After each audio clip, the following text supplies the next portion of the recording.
Thank you, Your Honor.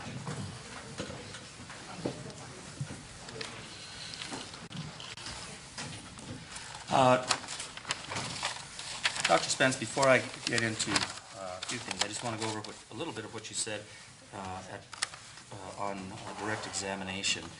You indicated, I think, what you told me was that, or you told court, is that on the steering wheel that you said that there were 3 individuals. Is that correct? Yes. Unknown? Okay. And that's from the report of Ms. Kermer? I'm sorry, we should back up on that. 3 individuals, but not all unknown. No. Okay. All right. So let me first start out by asking you again. I think Ms. Leos showed you Defendant's Exhibit B, and again, I'm just going to put it. I believe it was like this. And what you're indicating is on the corrective action that you were talking about that was in April of 2014, or it was in July of 2014, that there was a contamination from one row of cell to the other row of cell. Is that correct? That's what you testified to. I testified to, I believe it was the June okay, one. Or that was June. I'm sorry, yeah. June 14th, right? And but you indicated, Ms. Leos pointed it out. I'm going to try to put this so it doesn't. I'm using the same exhibit, something like that. That you were. She indicated that. I think she pointed out that your testimony was that it went from one cell here to the other cell here. Correct? That it was into an adjacent well. So I'm not sure if it was one cell here to one cell there, going up and down. So when Ms. Leos indicated that it was from this cell, or let's just use that cell to this cell, you're not sure? No, actually I did look at that. It was a contamination event that was in a cell right above, I believe. Okay, so cell. What I'm asking you, doctor, is when Ms. Leos pointed this cell that it contaminated to the adjacent upper cell, that's not correct, correct?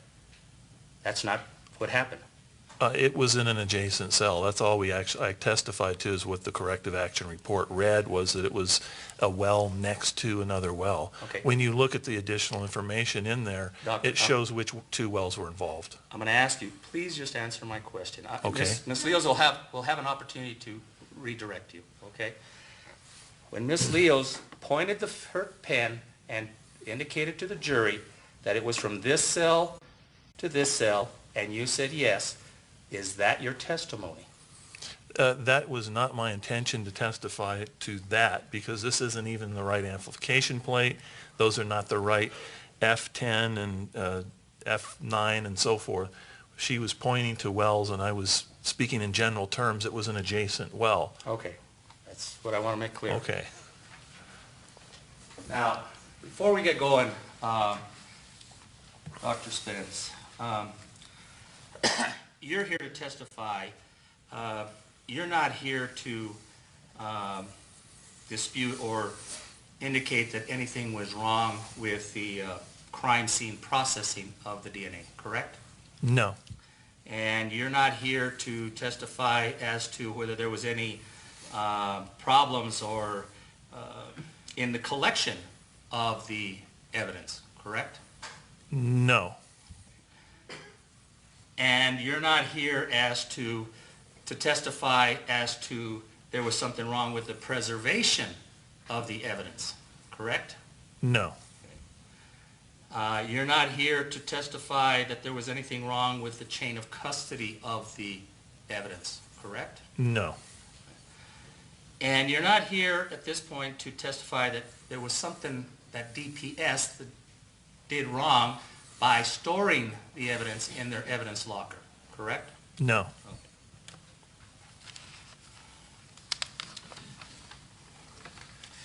Now also, Dr. Spence, you're not here to challenge or dispute any, well, first of all, you've been here since Monday, correct? Yes. You've been sitting in the back since Monday. Yes. Correct? Okay.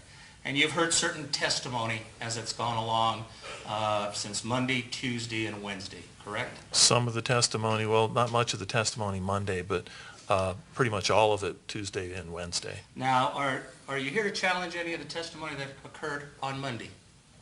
No, there was no DNA analysis presented Yes, that time. Okay, so you're not No. You're not here to challenge any of the forensics as far as the latent or firearm. Is that correct? I have no expertise in those areas. So it can be assumed, or I shouldn't say assumed, it can indicate that you're only here regarding the DNA. Is that right? Yes. Okay. Now, with that in mind, are you here, Doctor, challenging, well, first of all, strike that. You know Miss Raman Sandhu Kermer, correct? I don't know her personally, but I have testified in cases where she has testified, Okay. and this wasn't the first time I saw her testify. Okay. And are you challenging or have any problems with her education, Oh, absolutely not. her qualifications, No. her ethics? You've indicated that you've had prior cases with her. Her ethics, Not at all. her integrity. No. Now, also, are you indicating or have a problem with her experience at DPS? No. Okay. Now, Doctor, also, you've gone into great detail about what should or should not have happened at DPS, the lab, correct? To a degree, yes. Yeah. You talked about these aerosols and all kinds, and that's equipment, correct? Aerosols I mean, are, the last stuff you took was kind of over my head, I'll be honest with you. You know, where you talked about the something instrument. Those are instruments, correct? Those are, a pipetter would be considered a handheld instrument, okay, yes. handheld instruments, okay. And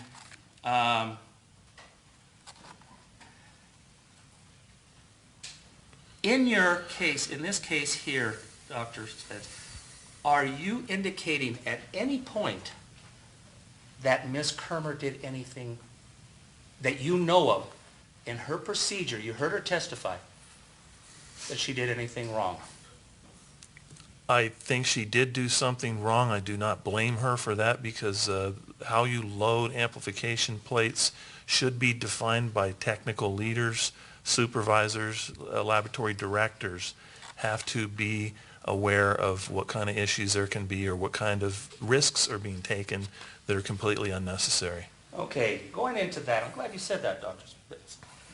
Are you here to, I guess, criticize the FBI when they come in and accredit the DPS of the state of New Mexico, that they're completely doing it wrong?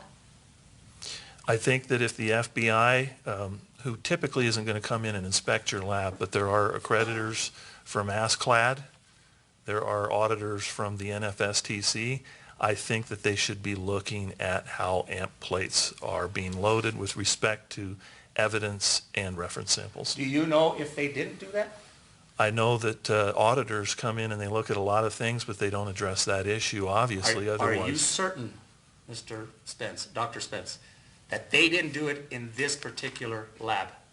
I have no idea because I wasn't there. I did function as an NFSTC auditor at one point, and I know we did not ask questions about that. We'll get into that in a few minutes. Okay. Now, Dr. Spence, are you challenging the accreditation of DPS? No, I'm challenging the amplification plates. Okay, the amplification plates. And those amplification plates are, I'm assuming, from your audit, from the audits that are completed by FBI, outside auditors, as well as internal audits, you're basically telling them, get rid of them. To get rid of what? The amplification tape. Oh, they cannot get rid of the amplification step. How are you going to do the typing? I'm sorry, the wells. To dispense with the wells and not use them anymore? Absolutely not. Okay? And what you're saying is that you're saying that the process that DPS in the state of New Mexico is utilizing, and that the FBI, this auditors from outside, know that that's the way their amplification works, and they've been accredited. Are you challenging the accreditation of DPS, Dr. Spence? The people who accredit the labs and do the audits know how the amplifications work, but I can't say for certain that they know that amplification plates are including evidence samples and reference samples on the same plate. I would be surprised that if they did know that, they would think that there'd be no problem with that. So basically you're telling them, if they did know it, that they're wrong. I think that there needs to be changes not only in this lab, but other labs that are doing this. Thank you. Now, are you challenging, Dr. Spence, the quality control measures used at DPS? Strictly, I'm challenging what's on the amplification plates, that it is taking an unnecessary risk. The entire quality control manual and all measures? No, not necessarily. I'm talking about specific unnecessary risks that are taking place in the lab, risk of contamination. I'm challenging strictly that aspect of the quality control measures that are going on in the laboratory, and not just the DPS, laboratories in other states. Okay. And you would have to agree, Doctor, that DPS probably did about 14,000 cases last year or something? Do you agree with that number? I have no idea how many cases they've done. And would you have a problem with the fact that Ms. Sandhu Kermer did approximately about 500 cases last year? That may be the case. I have no way of monitoring that. Okay. And that was just in 1 year. I think you just... Yes. That was in 1 year. Oh, I have no idea how many cases she does per year. I think you've indicated since 2003, you've actually done actual testing in about 100 cases, correct? From 2003 until 2007, I did 100 cases. One of those was a burglary. The rest were complex cases.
That you requested?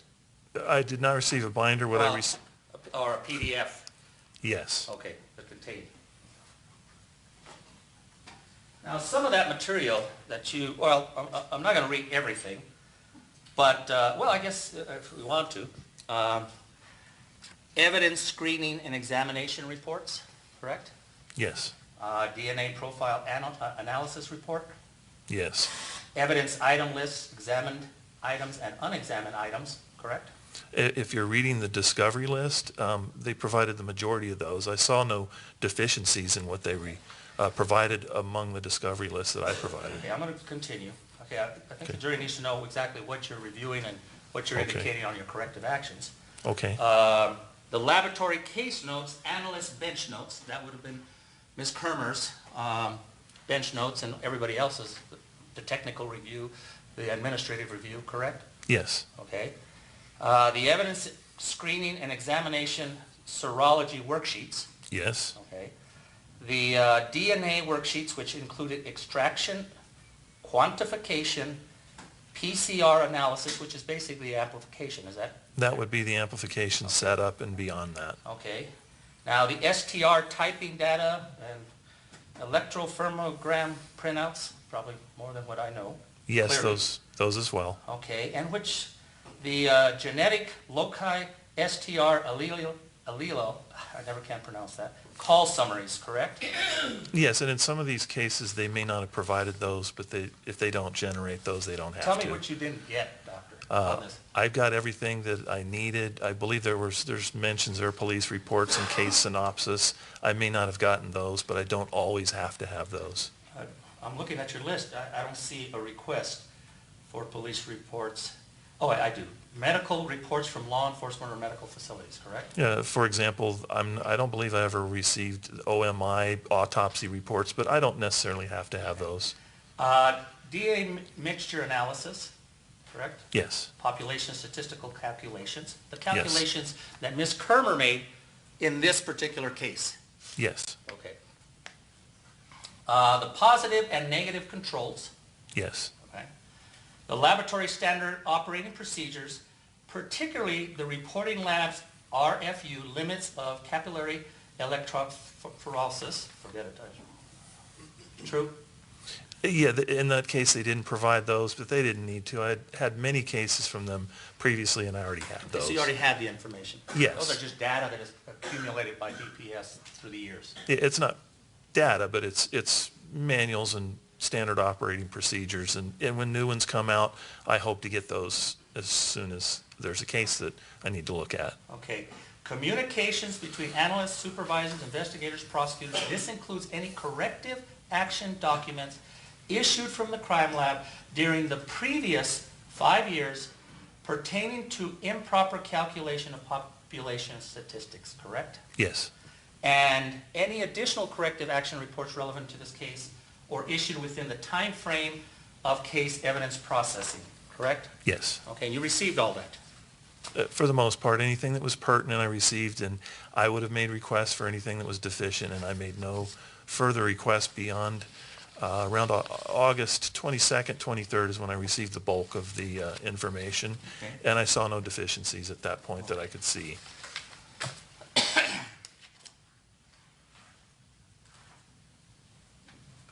Now,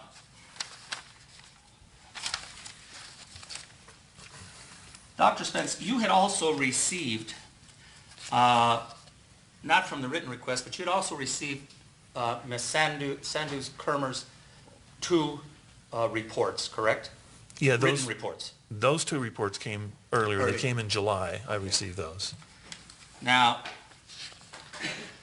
of this information that you requested, defense counsel brought up 2 of them, and I'm going to hand you what's been marked as State's Exhibit 493 and 492 for identification. Those are the 2 reports that Ms. Leo's handed you, is that correct? Yes, and these are corrective action reports. Okay. I would like to move into evidence, State's Exhibit 4, excuse me, if I could have those, Doctor, I apologize. 492 and 493. Now, let's look at the first one that Ms. Leo talked about, and it dealt with April 14th.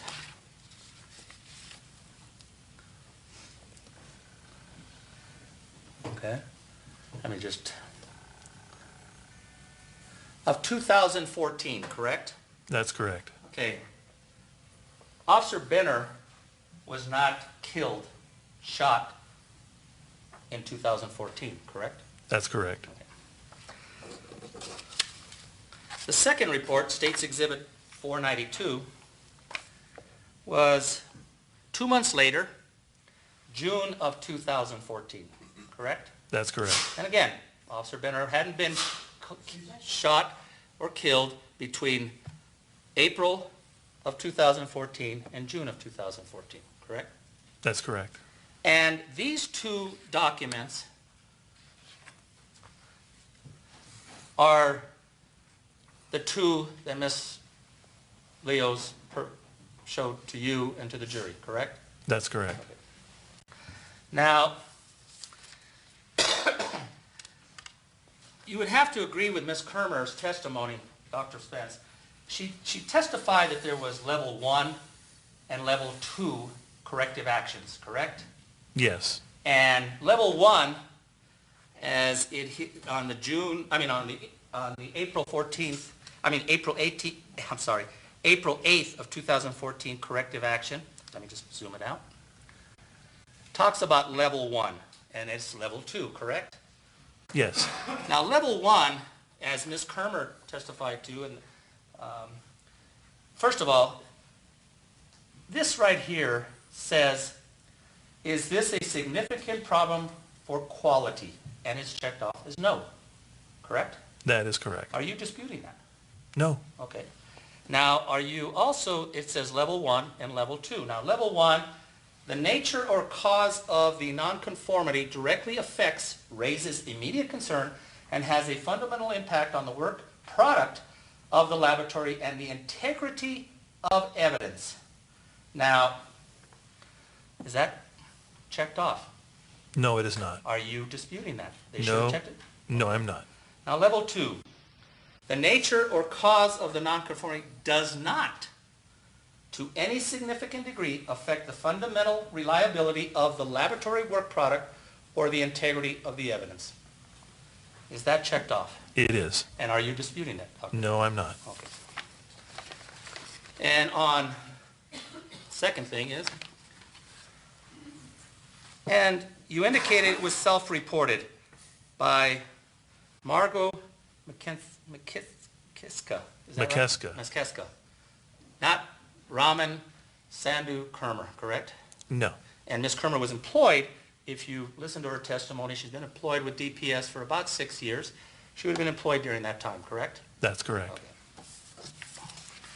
Now, I'm going to this one initially. I'll go into the next one. Are you aware, Dr. Spence, that on this corrective action, as you indicated, it was self-reported, correct? Yes. And did you research it to determine where it was self-reported? It's self-reported right here. No, I mean how it got self-reported and when it came about. No. Okay. Would you be surprised that it did not come in, or wasn't anything that happened at the amplification process? I don't think that, I believe that they are not certain where that contamination event occurred. Okay, so if Ms. Kermer comes in later and tells you, you have no reason to dispute what she would be saying? If it was determined that it came at the extraction step, which I pointed out it may be in my testimony, then that's fine. Okay. Now, in June of 2014, again, not a level 1 where it would impact the work product of the laboratory and the integrity of the evidence, it's checked off as level 2, correct? That is correct. Okay. And the name on that is Jennifer Otto, correct? Yes.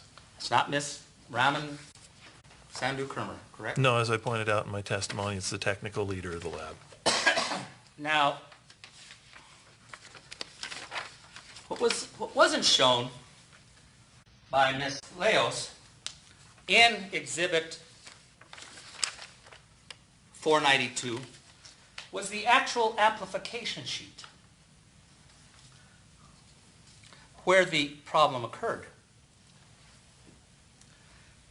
Basically, what it's indicating, this is her exhibit, that it occurred in the same row, correct? Well, let's be exactly accurate. It's in the same column. So Column. it's one above the other. Right. Wasn't what she had indicated from here to here. Well, actually, she had a completely different amplification sheet up there, and she was just saying Well, from I'm well just- to well. okay. The general question was it well to well? And my answer was yes. So again, Dr. Spence, in this case, what you're arguing and what you're saying is that it went, if I can have, where's the state's defendant's exhibit? I had it.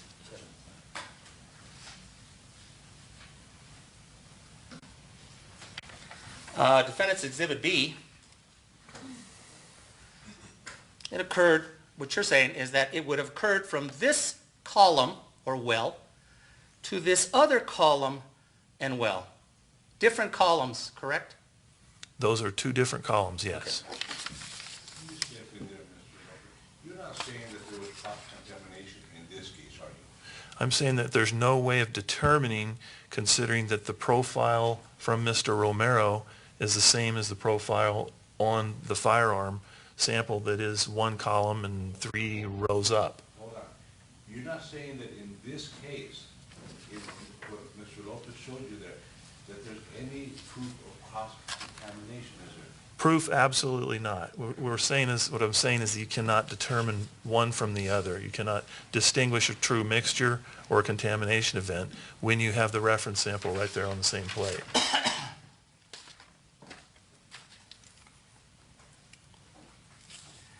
And just to be clear,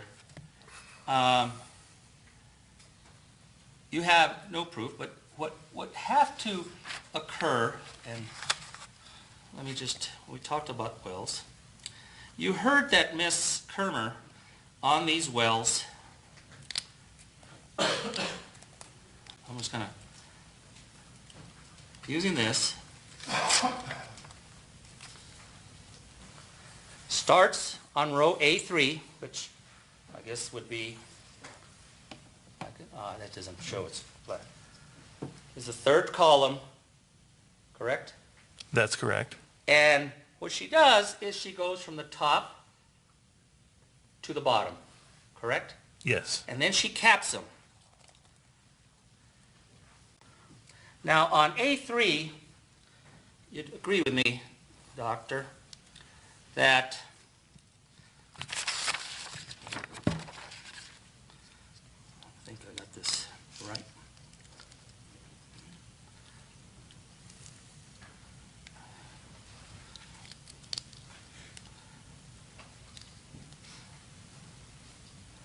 That these three, well, I'm sorry, this one here was item evidence 040A. And again, we're talking about the lab report of July 2nd, 2015, where it analyzes the handgun. Correct. Was the stain from the outside shoe of Tabitha Little's, correct? Could you repeat that item number that was in? 6621. And you're saying that was 040? 040A. Yeah, that would be the stain on the outside of the shoe. And the next one, 6622040B, is the stain on the inside of the shoe. That's correct. Okay. Now, I think I had these wrong.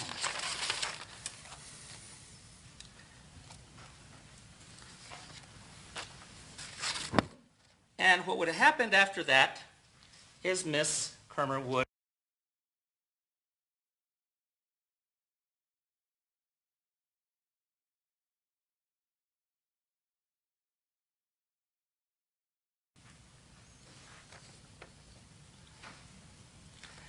and above it, right here, 6638, would have been the clip, the C1, the magazine clip.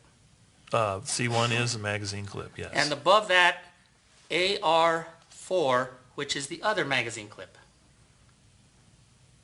Yeah, I believe it's AR1B. 1B, okay. And she would have capped that. When she gets to the bottom, yes. And she would have started on the top. And Andrew, okay, then, let me see here. This one is Andrew Romero's, correct? Standard. That's correct. This one was Tabitha Little's, correct? I believe my memory tells me yes. And the next one was James Stalter. That's correct. So what you're saying, Doctor, and what you want this jury to believe, is that somehow it could have been possible, I guess because you have no proof to say it did, that somehow Andrew Romero's DNA floated up here and fell into just the handgun. Because if you look at Miss Hermer's report, AR1B and C1 could make any interpretation because of the insufficient quantity. Correct? That's correct.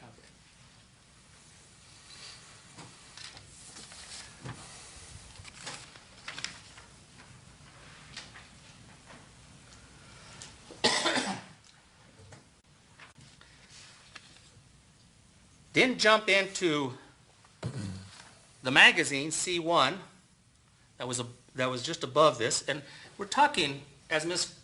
Leo said, these are relatively inches. Didn't jump into C1, AR1B, correct? AR1B, yeah, which is the number on that? I believe that is 6637. I believe you're right on that, yes. Just happened to jump into the handgun. Is there a question? Okay, all right. Now,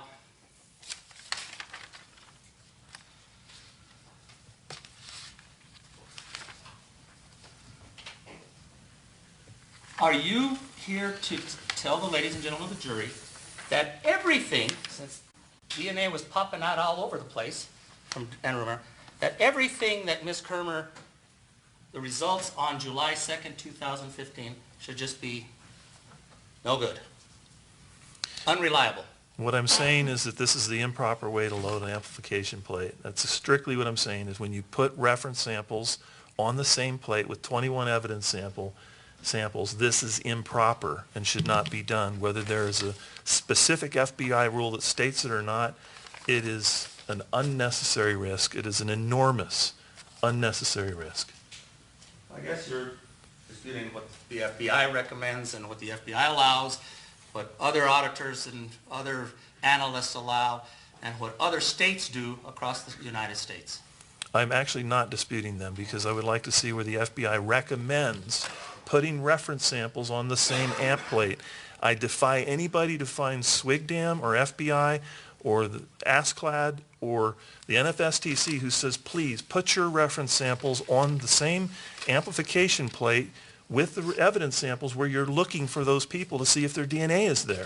There's no way you'll find that anywhere. And do you have, Dr. Spence, something that says they're not supposed to? I have an FBI standard that addresses this issue of separation. Okay. Standard 6. All right. I have Standard 6. So do I. Okay.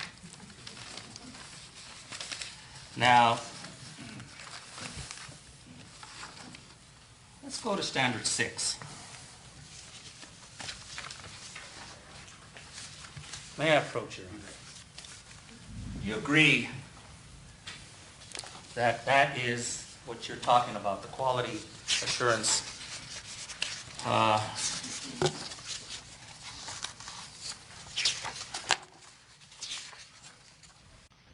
that I'm looking at it. I believe so, but hold on a second.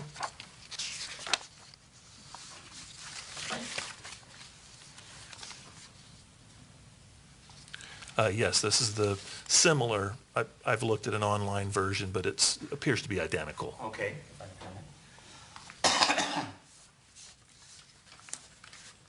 Now, Doctor, you said you looked at a similar. In your amended report that you gave us, prosecution, you make reference to this, and you indicate at that point that what you're saying is that this PCR setup shall be conducted at separate times and in separate spaces to each other. That's what you put in your report, correct? That's what you're indicating right now. In my amended report? Well, in your testimony today, you're saying that it should be done in two different things. Two different rooms, two different spaces, two different everything. If you could repeat the question, just to make sure I've got that right. Your testimony says that you should be doing, that DPS of the state of New Mexico, with the standards from the FBI quality assurance standards for forensic DNA testing laboratories, that they're saying, as they say in standard 6.1, the laboratory shall, it's not given discretion, shall, that they should be doing these amplifications in different spaces, different rooms, correct? In fact, you even mentioned they should send one out to somewhere else and do another one here. Is that what you're saying? Well, we're talking about two different things here. In the standard, they say separate the processes, which the processes are separated. Okay. You're not extracting in the same place where you're doing the amplification, for example. But it says, Doctor, I want to be clear, except as provided in 6.1, techniques performed prior to PCR amplification, which we're talking about, such as evidence examination, DNA extractions, and PCR setup, shall be conducted at separate times or in separate spaces from each other. It's not mandatory that they do it in separate places, pursuant to what you've quoted as the FBI standards. What they're saying with separate places, that could be a different bench. That's fine. And they, at the New Mexico DPS crime lab, they do that. Okay. So when you testified earlier that one sample should be taken here, sent off to another lab, get another sample over there, a complete different state.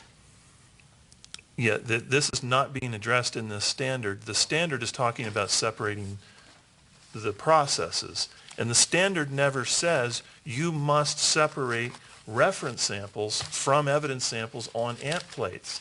I don't think they have to say that. The spirit of what they're saying here is separation. What could be more important than the separation of the defendant's DNA from the evidence samples where you're trying to detect his DNA? Exactly, Dr. Spence. You used the key word. You said the spirit. Your spirit. That's what you feel should happen. Correct? Yes, and I feel that the lab analysts should not have spitball fights in the lab. And it doesn't say they can't do that here. So is it okay? They're not going to do that. But do they have to say that in here? That's a contamination risk. So is putting reference samples on the same plate with the evidence. I don't believe they have to say that. They stress separation, and they stress the importance of protecting the lab from post-amplification products, which are very dangerous to the incoming casework. Okay, John. So when the FBI comes in, audits the New Mexico State Crime Lab DNA section using this standards that they put out, page 1, accredited laboratory is a DNA laboratory that has received formal recognition that it meets or exceeds a list of standards, including the FBI Director's Quality Assurance Standards to perform specific tests. Your Honor, ask and answer. Not this one, Judge. And New Mexico, correct? That's what page 1 says of this document. Yes. And New Mexico DPS DNA portion of the crime lab is an accredited laboratory pursuant to the FBI. They are accredited, yes.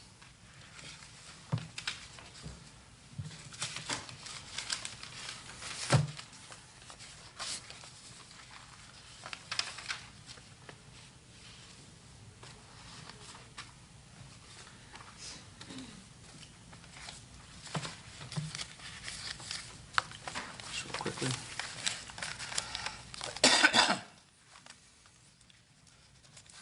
And so, doctor, you're not disputing, well, I guess, let me see here. Oh, yeah.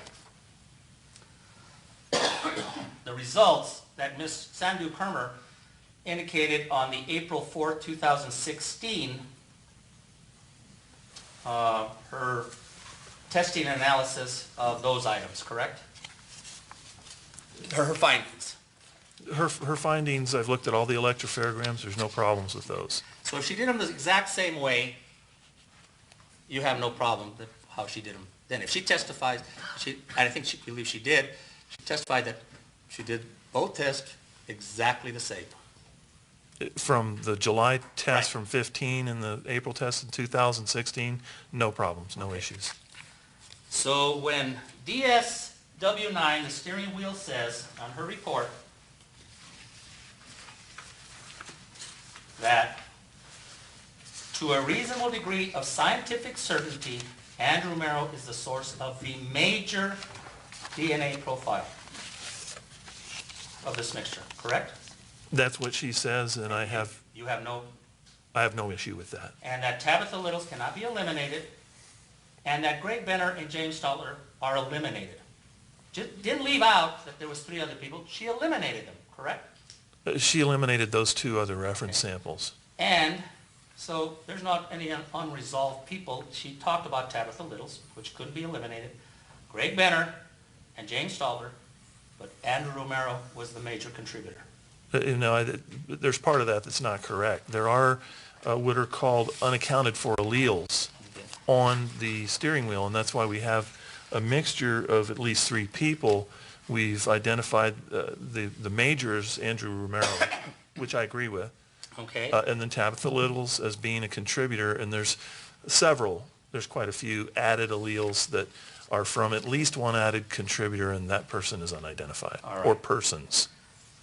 But you're not having any problems with her test results? No, those results are consistent with the electropharogram, and I have no issues with that. And there was no amplification plate issue there on the Okay. The one- DSW samples. As I indicated, the one that you're have problems with possible cross-contamination, which you have indicated you have no proof to say that it happened, is the one dealing with the handgun, correct? Yeah, and I have to be clear here. I have no proof that it didn't happen. I have no proof that it did happen. There's no way of knowing when you have the reference sample there. Okay. Now,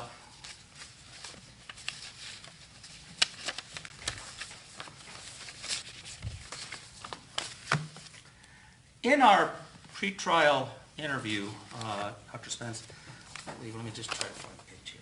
You indicated that even though that possible, hypothetical, whatever you want to call it, cross-contamination may have occurred, that Andrew Romero's DNA could have been there anyway, correct? That's a possibility, yes.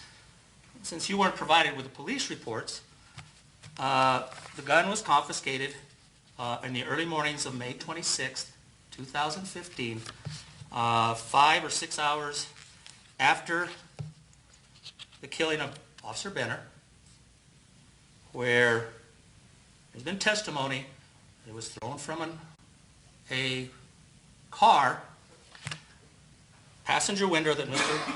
Romero was sitting on the passenger side, thrown out of that vehicle. So his DNA, if he did it, his DNA would have been on it, correct? There's a lot of reasons why his DNA might be on a firearm, but Okay, and also that 20 minutes prior to that, Mr. Romero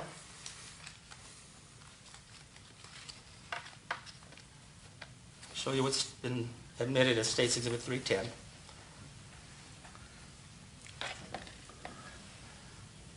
Is involved in an armed robbery with a handgun.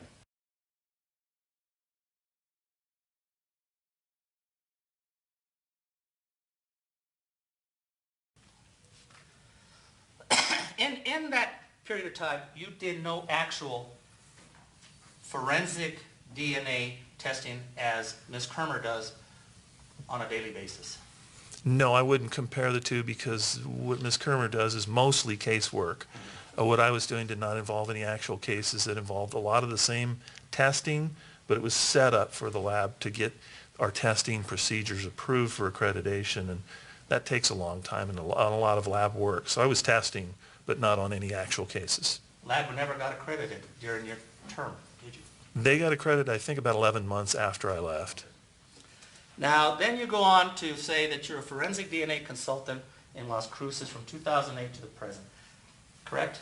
That's correct. Doctor, you have,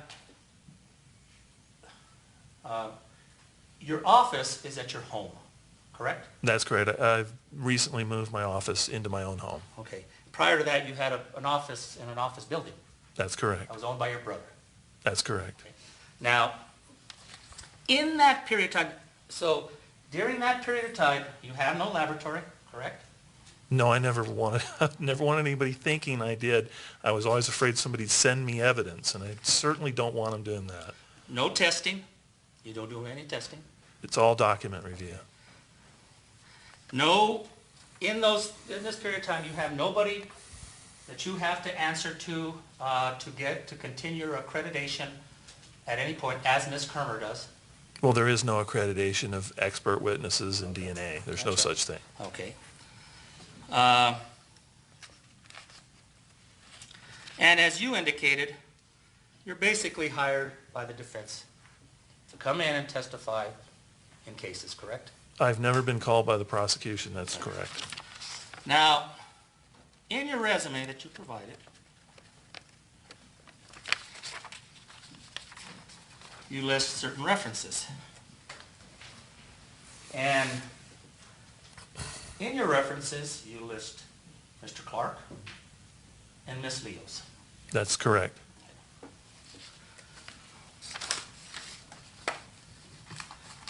And for the past 3 days that you've been sitting here, you've been, as you testified, it was brought out by Miss Leos, you've been paid $280 an hour. I haven't been paid yet. Yeah. But you're charging. That remains to be seen, because I've gone way beyond what's been approved, so it's an issue I'm going to have to resolve. If I may.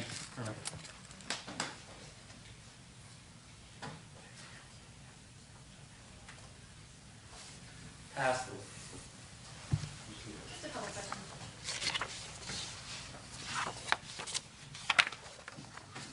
Dr. Spence, what's your PhD in? It's in molecular biology. What is molecular biology? It's the study of molecules, DNA being the most famous and the most sexy, but there's also RNA, proteins, a lot of other molecules that make up biological systems. And to get a PhD, what was the process in molecular biology? What did you have to do? I had to do research. I had to write up that research in essentially a book on cloning a gene. I cloned a gene, characterized the regulation of that gene, and got my PhD after I wrote the book and had it approved. And do you know what Ms. Sandhu Kermer's educational background is? Yes, I'm aware of it. What is it? I believe, if I recall correctly, there were 3 different bachelor's degrees that she received. Now, the state asked you whether the DNA jumped from one cell to another. Does DNA jump? In an aerosol, maybe, but I'm not, you can't see that. You can't see DNA if you're talking about DNA from a few cells, and if you have an aerosol that's small enough, you can't see that either. So how would I know if any DNA jumped anywhere? I know that DNA can contaminate from well to well. We have a corrective action showing that, and it was a single well. Beyond that, we can't say how DNA ends up in places, and it does contaminate materials. We know that. And so can you tell if there was a contamination here? Well, in this context of what we're talking about, contamination of Mr. Romero's DNA onto the Beretta, there's no way of determining that because his DNA could have been on the firearm. We saw pictures of him with a firearm. That might explain why his DNA was there. But we don't know for certain if you have it on the same amplification plate. That's my whole point. Okay, and so and we're just going to wrap it up here. You talked about the FBI standard 6. Yes. I just want you to explain to the jury, you know, what's behind that standard? What does that mean? Objection speculative. I don't think there's been a foundation of agreement. He didn't produce the judge. He just reads it and that's it. I'm asking for him to explain what that standard means. The standard is entitled facilities. So what the FBI is doing in a period of just a handful of lines, they're explaining how to protect your facility from any kind of contamination events in general. They're saying you can't have unauthorized people coming in. You need to control who comes into your facility and things like that. Then they get into the specifics of the steps, which we've heard probably way too much more than you wanted to hear, about extracting DNA, quantifying DNA, setting up amplification plates, which the setup's one step. Then you put that plate into an instrument where miraculous things happen with this amplification process, the heating that I told you about. And then eventually you take that product and you run it through an analyzer that tells you whose DNA is there. All of these steps they're saying separate the processes and protect the laboratory from post-amplification products. Those are the products on that amplification sheet, not when you load the plate, but when the plate is done running.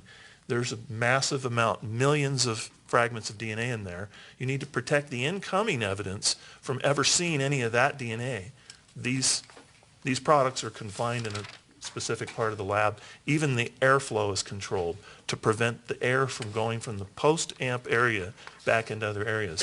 And this is what they're talking about, but they don't say all of that. They're just saying protect your facility, Objection your is processes. interpretation, again, it's beyond his expertise. He's talking for the FBI. If they wanted an FBI, they should have brought somebody in the FBI. Your Honor, it's his interpretation. He's been accepted as an expert witness.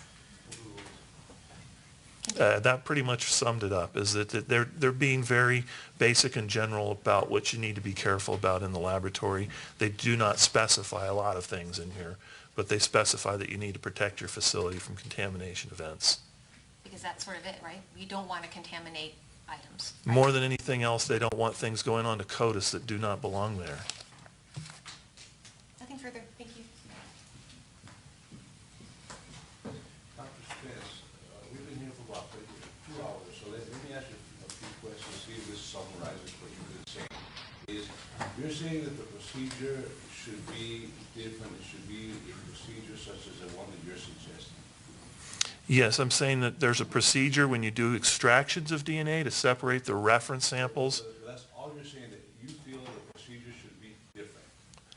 Well, I think the procedure should be consistent throughout the processes because, as I was saying, they separate those. The question was, you think that your procedure is different and that their procedure should be different and it should be along the lines of what you're saying?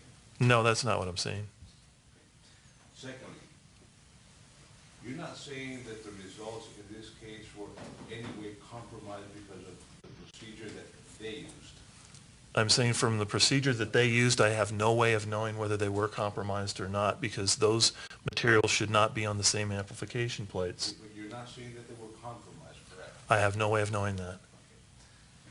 Let me sit down. Gina, may this witness be excused? Yes, Your Honor. Okay, Your Honor. Do you have another witness we can call? We do, we have a couple of short witnesses. Okay, why don't we call at least one witness before we take a break, okay? Defense goes down, Leonard.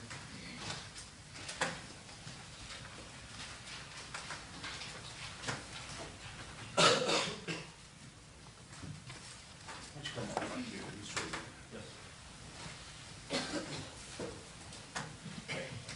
Raise your right hand. Do you swear or affirm the testimony you're about to give is the truth and the whole truth? I do.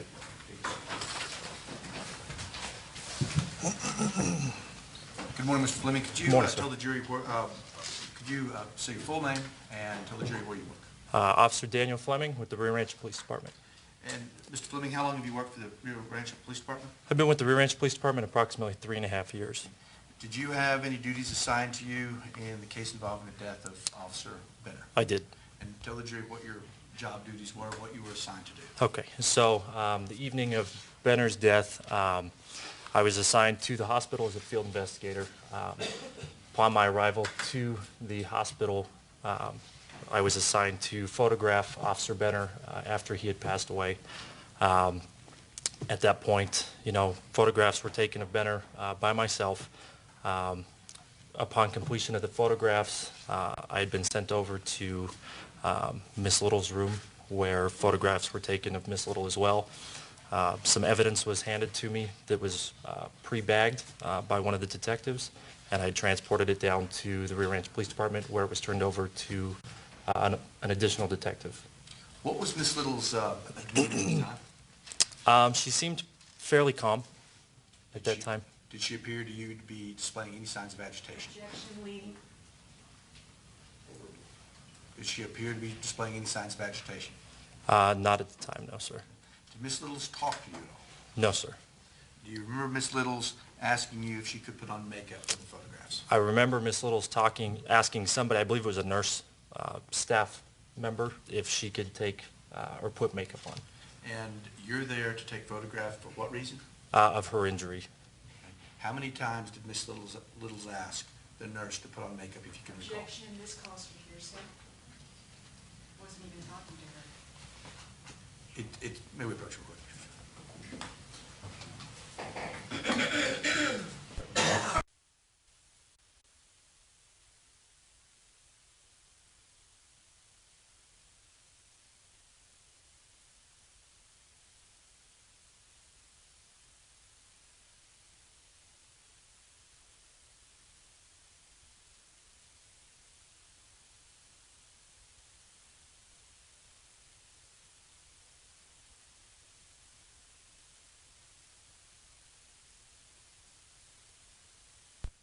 Of Miss Little's, correct?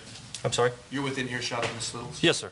And you hear her speaking with the nurse? Correct. How many times that you recall did Miss Little's ask the nurse to put on makeup before you photographed her? From what I can remember, just the one time, sir. Okay. Thank you. No further questions. Any questions? No, Your Honor, thank you. May this witness be excused and released? Yes, and release. Let me sit down. Thank you, sir. Other witness. Defense calls Elliot Glynn. Why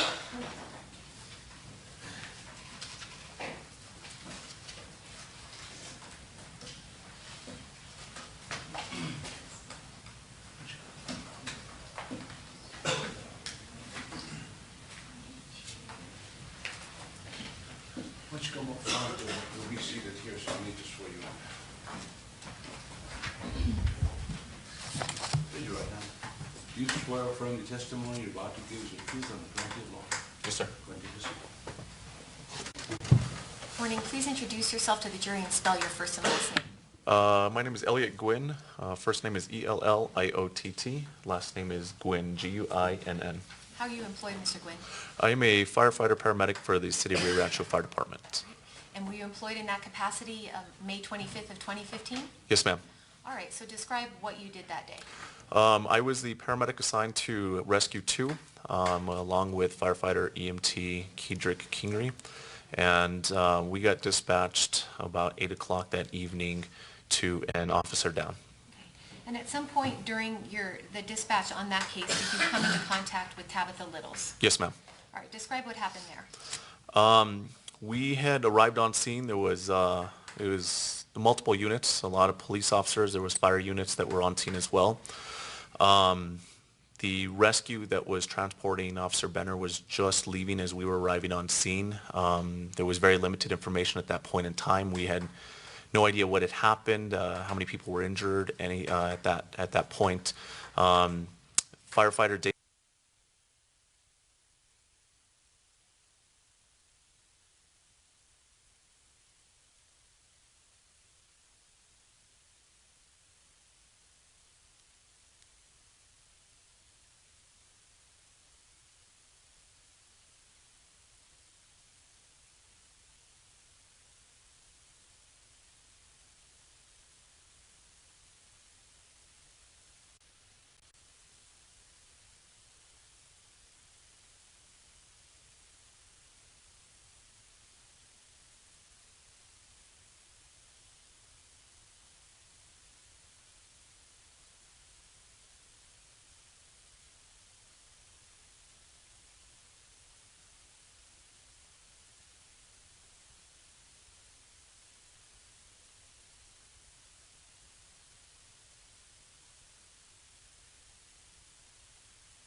So, Mr. Gwynn, when you said you transported Ms. Littles to the hospital, to UNM, does that mean she was actually in your rig, your ambulance with you? Yes, ma'am. She was in the gurney in the ambulance that I transported her to.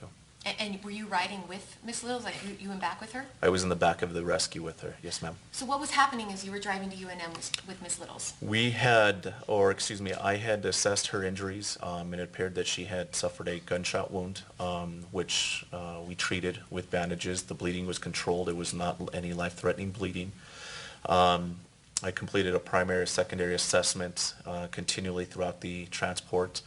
We were being escorted or being followed by a Rio Rancho police unit as well. And I was trying to get clarification of what actually happened that night. From Ms. Littles? Yes, ma'am. What did she tell you? She had told me that she had pulled over to help a stranded motorist, and she was trying to help them out, and that she was carjacked at gunpoint. Did she describe the people that supposedly carjacked her? She said there was 2 people, a male and a female. Okay. Did you question her story? I continually asked questions, yes, ma'am. Why? Because a couple of reasons. One, we had approximately a 20-minute transport, and I usually carry on conversations with my stable patients en route to facilities. But 2, I didn't really quite understand what had happened that evening and why an officer got shot. Did her story make sense to you? It was inconsistent with, there was a lot of holes in her story. Okay. And so you described Ms. Littles as being stable during this Yes, drive. ma'am. What does that mean? Her vital signs are within the normal limits. There's no life threats that need to be treated at this point in time. She's maintaining her own airway. She's talking appropriately with me. And so during this entire 20-minute ride from the scene to UNM, did Ms. Littles ever change her story, or was it always the same? It was, she said that she was carjacked at gunpoint, but the details were very inconsistent. She couldn't tell me. At one point, she said she pulled over. An individual asked her for a phone. There was a female that jumped in the back seat. I then asked how he got in the vehicle. She didn't know. She said she swerved to get the attention of a police officer that was in the rearview mirror. There was just a lot of details that were not corresponding with her story. And let's talk about one more of those details. Did she tell you how she got out of that Durango? She said that she was pushed, that an individual, when she got pulled over, the individual pointed a gun at her, and he had put the Durango or her vehicle in drive and told her to floor it. Okay. And so how did she get out? How did she actually get out of the Durango? She said she was pushed. Okay. And did she say the vehicle was moving when she was pushed? I don't recall. What did you do to inspect to see if Ms. Littles had any sort of signs that she had been pushed from a vehicle? What I'm looking for is things that would indicate some type of a fall. So knees, hands, things that would cause abrasions or be consistent with the story of falling. Any hits to the head, hips, pain, complaint elsewhere, things of that nature. Did you see anything that matched up with that story of being thrown from the vehicle? No, ma'am. What I can recall is she only had one injury, and that was the gunshot wound. How was Ms. Littles behaving during this 20-minute transport? She was very concerned about making some phone calls and receiving phone calls and talking on her phone as far as her medical well-being and me getting a complete assessment off of her. I'm sorry, she was on the phone? Yes, ma'am. Okay. And who was she calling? I can't recall exactly if she made a phone call or somebody called her. One person, I believe she said, I'd have to reference a statement that I had typed up for my battalion chief. But I think, if I can, please. I don't have that, but I have your interview. Would that work? May. I'm looking at pretrial interview, page 24 through 25.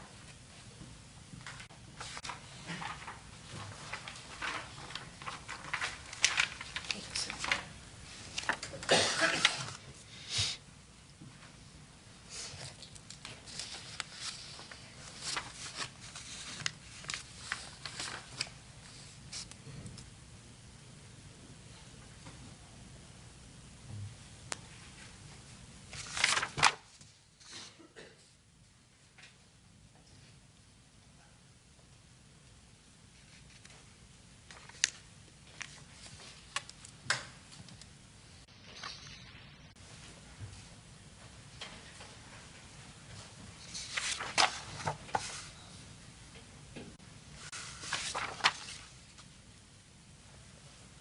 So here it has reference, I remember where she was saying she couldn't pick up her friend from work. And for some reason, I believe that there was 2 phone calls that were made in the back of the ambulance. So after leaving the scene where Officer Benner was shot and en route to UNM, Ms. Littles is on the phone discussing picking people up from work. Yes, ma'am.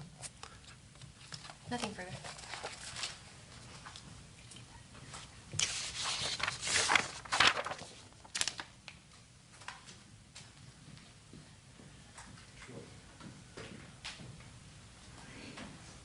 Good morning, sir. Good morning.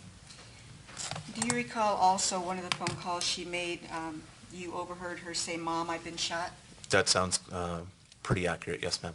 And do you also recall that she had told you that that the officer, the male that was with her, had told the officer his name was Albert? Yes, ma'am. And do you recall, she didn't give any other names, did she? No, Albert was the only one. I believe it was Albert, and I think she may have given a last name to me at that time as well. Do you recall what that was? Without having that report in front of me, no, ma'am. Could it have been Fresquez? Possibly. But she did say Albert. Yes, ma'am. And Albert. no other names. No other names. Thank you. No, Your Honor, thank you. May this witness be released? No objection. Okay. Officer, may you be released, please. Thank you. Do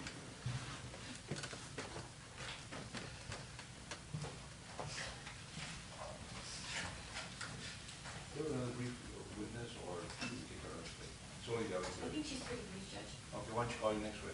Defense called Veronica Stelter.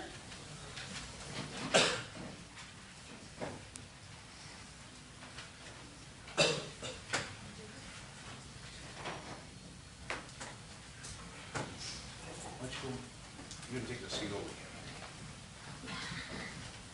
Before you do, let me swear you in. Okay. Raise your right hand. You swear or affirm the testimony you're about to give is the truth and the truth alone. Take a seat.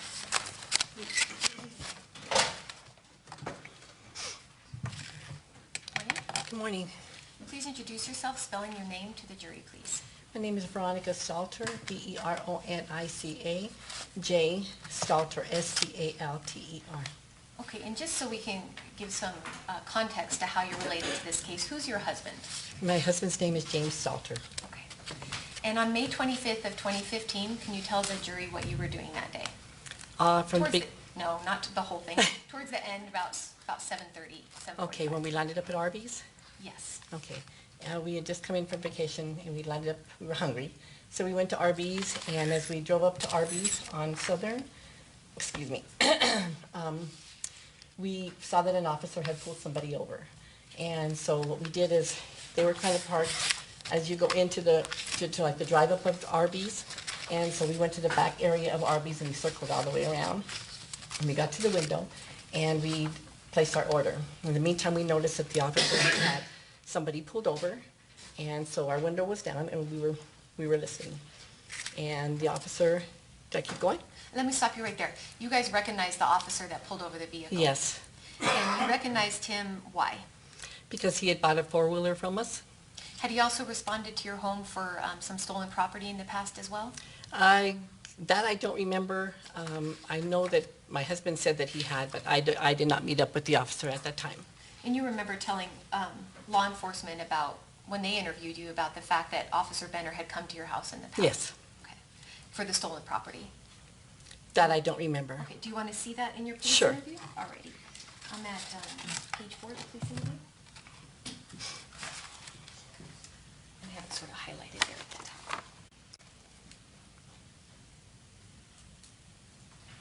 Oh, well, then I did say it. I remember now. That's okay. So do you remember telling law enforcement during your interview that Officer Benner had come to your house when you had some stuff stolen? Yes, ma'am. Okay, so continue then. After you hear, the officer stops, and then what Okay, so then happens? after he stopped, then we, like I said, my windows were open, and so we listened. And we heard the officer that he was yelling at him, that they were lying. And so he said it 2 or 3 times that they're lying. And then the officer turned around and he turned around and he went back and he went to the back of the SUV, and he went around to the passenger side, and he was asking them to get out, open up the door and get out. And do I keep going? Let me stop you right there. Do you recall hearing the female occupant of the stopped vehicle during that encounter at Arby's? That she was saying something to the officer? Do you recall how she was responding to the officer? Was she talking calmly or was she yelling? If I recall, I think she was raising her voice a little bit. Okay. And you recall telling during your pretrial interview that you described the driver, the girl, as yelling at the officer? After she was telling him that they were lying. Yes, sir. Yes, ma'am, I'm sorry. That's okay. And so, continue. I forgot where I was at. Sorry. I'm sorry. So you said you heard the yelling, or you heard the discussion Okay. and yelling, and then... Yes, and then they went to the passenger side, and he was telling them to get out. And he asked them to get out 2 or 3 times, and then at that time, that's when the car was put into gear, and they took off. All right. And So let's stop right there okay. again, I'm sorry. So while you said the vehicle took off, while they're stopped there and you guys are at the Arby's, could you clearly see the occupants of that vehicle? I could see the young lady real clear, the driver. And then when the vehicle took off, could you see the occupants of the vehicle clearly? Yeah, I could. I could see on the passenger. I could just see that it was a male, and he was kind of thin, and he had short hair. Okay. And you recall describing during your interview back in January of 2016, January 21st of 2016, that the vehicle took off so fast from where you were sitting. It took off so fast, and you couldn't see really anything distinguishing about the passenger. Just the fact that they were thin and had, short hair. That was it.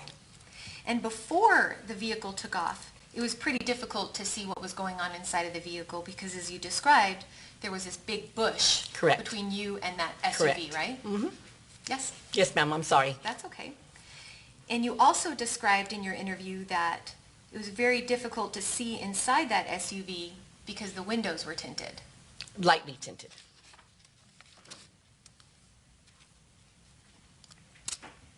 And as a result of the tint, you could not see